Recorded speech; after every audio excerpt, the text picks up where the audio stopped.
नमस्कार, एकमत डिजिटलमध्ये मी सुनील आपल्या सगळ्यांचं स्वागत करतो. राज्याचं अर्थसंकल्पीय बजेट श्री देवेंद्र फडणवीस यांनी मांडलेलं आहे आणि आरोग्याच्या बाबतीमध्ये देवेंद्र फडणवीस यांनी ज्या काही योजना आहेत त्यामध्ये पुन्हा एकदा नव्या स्वरूपाच्या ज्या काही आहेत तरतुदी केलेल्या आहेत. त्याचबरोबर आपण पाहिलं तर या योजनांमध्ये जे आहे ते अवयवदान प्रत्यारोपणासाठी जे आहे ते त्यांनी घोषणा केलेली आहे. त्याचबरोबर अंबाजोगाई इथं शासकीय रुग्णालय जे आहे त्यांच्यासाठी सुद्धा घोषणा केलेली आहे. तर येथे नैसर्गिक केंद्रोपचार जे आहे ते त्याच्यासाठी सुद्धा घोषणा केल्या आहेत. याच सगळ्या संदर्भात बोलण्यासाठी आपल्यासोबत आज डॉक्टर अभय कदम सर आहेत आपल्यासोबत, IMA संघटनेचे अध्यक्ष आहेत. त्याचबरोबर डॉक्टर विनोद कोराळे सर आपल्यासोबत आहेत. सर, आपलं स्वागत आहे.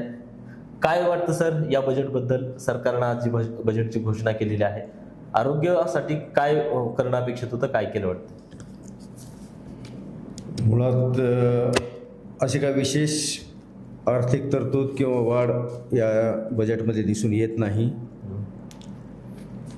आता त्यांनी स्क्रीनिंगचा विषय घेतलेला आहे की कर्करोग, मधुमेह यासारख्या आजारासाठी स्क्रीनिंगसाठी त्यांनी 4,000 मला वाटते 500 कोटी तरतूद केलेली आहे.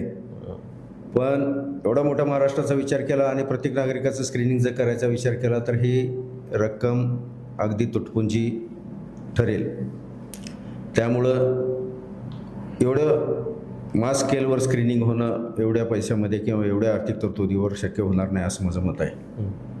दुसरी गोष्ट, आपल्या असं काही जे काही इन्स्टिट्यूट आहेत जुने, बीडचं जे सिव्हिल हॉस्पिटल जुनंच आहे, नागपूरचं एम्स रुग्णालय जुनंच आहे, त्याच्यामध्ये थोडीफार तरतूद, थोडीफार वाढ केलेली आहे. पण असे नवीन कुठलं मोठं इन्स्टिट्यूट याची घोषणा अपेक्षित होते ती झालेली नाही.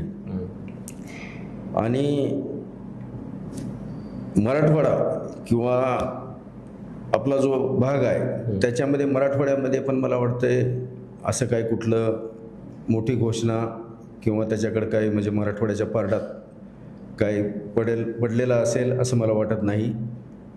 आणि जे काही त्यांनी आयुक्तालय स्थापन करण्याचा निर्णय घेतलेला आहे समन्वय साधण्यासाठी, समन्वय तर आहेच पण बजेट अभावी, तर आम्ही प्रॅक्टिकली एक्सपिरियन्स घेतो की बजेट अभावी बऱ्याच वेळा इव्हन ॲम्ब्युलन्सला पेशंट शिफ्ट करण्यासाठी बऱ्याच अधिकाऱ्यांना कसरत करावी लागते. तर मला वाटते आर्थिक तरतूद वाढवायला हवी होती, तेवढ्या प्रमाणात झालेली नाही. आणि मागच्या तुलनेत मला वाटते फार तर 10% वाढ झालेली आहे, ती अजिबात सफिशियंट नाही. कारण हा मूलभूत आणि सेन्सिटिव्ह विषय आहे आरोग्याचा, तर याच्याकडं जास्त लक्ष दिलं पाहिजे. इतर बाबी आपण बघितलेल्या आहेत, शेतकऱ्यांसाठी कर्जमाफी केलेली आहे, बाकी इतर गोष्टींसाठी कर्जमाफी केलेली आहे, प्रोत्साहन दिलेलं आहे. पण असं आरोग्य क्षेत्रात तेवढी काही भरीव कामगिरी किंवा भरीव बजेट केलेलं नाही. आणि त्यामुळं खूप मोठी याच्यामध्ये आवश्यकता होती. आता आपण बघितलं तर आयुक्तालय फक्त स्थापन करण्यानं काही विशेष काही होणार नाही. सर्वात मोठे आर्थिक बजेट होत आहे तर बजेट सेशनमध्ये आर्थिक तरतूदच वाढवायला हवी होती. मी कोराळे सरांकडे येतो. काय वाटतं सर, आरोग्याच्या बाबतीमध्ये या बजेटमध्ये काय घोषणा झाल्यात वाटतं? आरोग्याच्या दृष्टीनं या बजेटमध्ये पब्लिक हेल्थच्या दृष्टीनं अशा विशेष काही घोषणा झालेल्या नाही आहेत.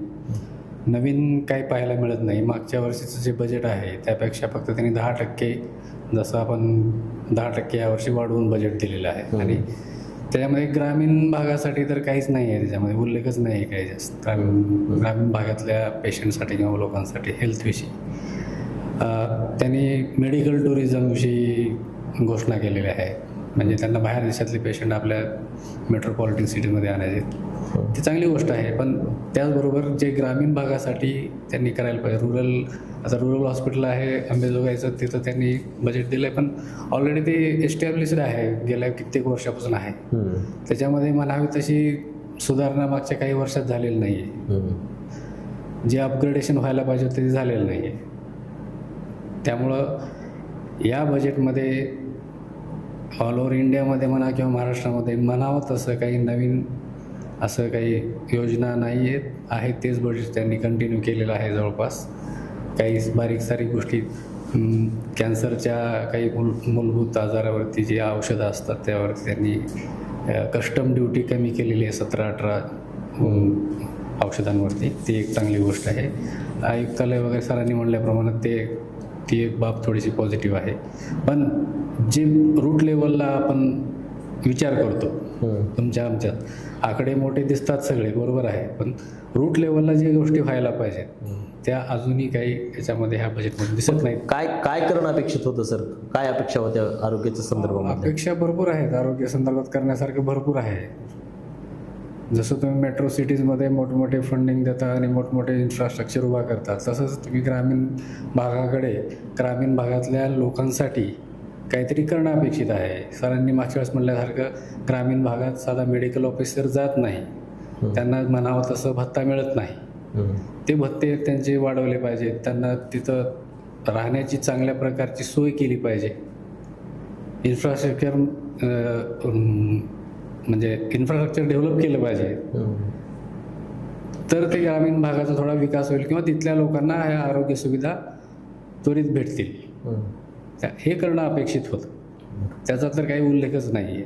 त्यामुळं ह्या बजेटला असं ॲट्रॅक्टिव्ह बजेट काही म्हणता येत नाही, किंवा याला 10 पैकी आम्ही 5 ते 6 मार्क देऊ. बरं, मी अभय सरांकडे येतो.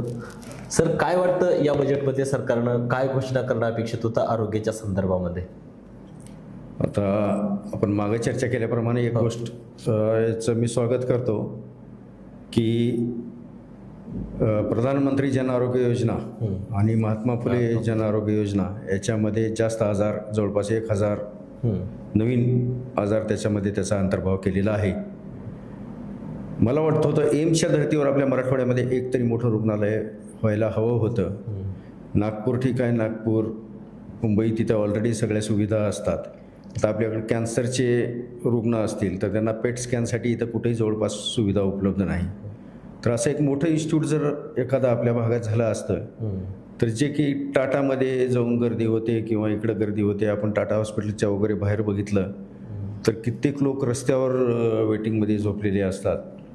तर असं एखादं झालं तर इथून तिथपर्यंत मुंबई किंवा पुण्यापर्यंत जाण्याची रुग्णांना गरज न पडता इथेच आपल्या भागामध्ये कुठेही आपल्या मराठवाड्यामध्ये जर झालं असतं तर त्या आणखीन उत्तम झालं असतं. 10 पैकी किती गुण देणार सर या बजेटला?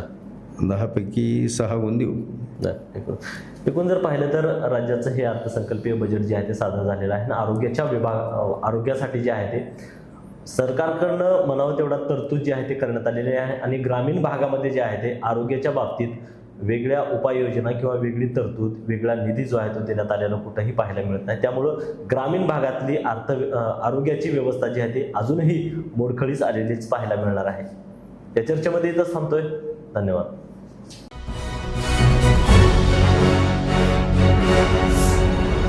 Thanks for watching Ekmat Digital.